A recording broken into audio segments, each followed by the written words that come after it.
காலையில 10 மணிக்கெல்லாம் பங்குனி வெயில் பல்ல காட்ட ஆரம்பிச்சிருச்சு. அடிக்கிற வெயிலுக்கு ஆத்துலயோ, குளத்துலயோ குளிச்சா நல்லா இருக்கும்னு பிளான போட்டு குற்றாலத்துக்கு போறதுக்கு ரெடி ஆனோம். பட் அதுக்கப்புறம் அங்க உள்ளவங்ககிட்ட விசாரிச்சு பார்க்கும்போது தான் சொன்னாங்க, குற்றாலத்துல வெறும் பாறை மட்டும் தான் பாட்டு படிச்சுட்டு இருக்கு. குற்றாலத்துக்கு பக்கத்துல பாபநாசம் போங்க.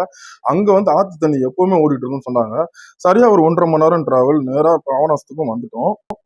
பாபநாசம் ஊருக்குள்ள நுழைஞ்சதுமே அந்த அளவுக்கு ஒரு சந்தோஷமா இருந்தது. அதை விட மிகப்பெரிய சந்தோஷம் என்னன்னு கேட்டீங்கன்னா, அங்க உள்ள ஆத்து தண்ணி தான். இதை பார்த்தோன்னே மனசுக்கு அப்படி ஒரு சந்தோஷம். பட் இங்க குளிக்கலாமான்னு கேட்டதை விட என்ன சொன்னாங்கன்னா, இதோட கொஞ்சம் மேல போங்க. இன்னும் கொஞ்சம் ஃப்ரெஷ்ஷா நிறைய தண்ணி வரும் அப்படின்னாங்க. அதையும் நான் இடத்த பார்த்து அங்கேயும் போயிட்டோம். போனோன்னா நான் சும்மா இருப்பேன்னா, நேரா போய் குளியல் போடுறதுக்காக இறங்கிட்டேன்.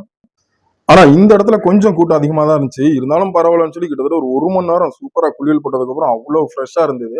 அதுக்கப்புறம் வேற என்ன இருக்கு? வந்த நோக்கம் நிறைவேறிச்சுன்னு சொல்லிட்டு வண்டி எடுத்துட்டு நேரா தூத்துக்குடிய பார்த்து கிளம்பிட்டோம்.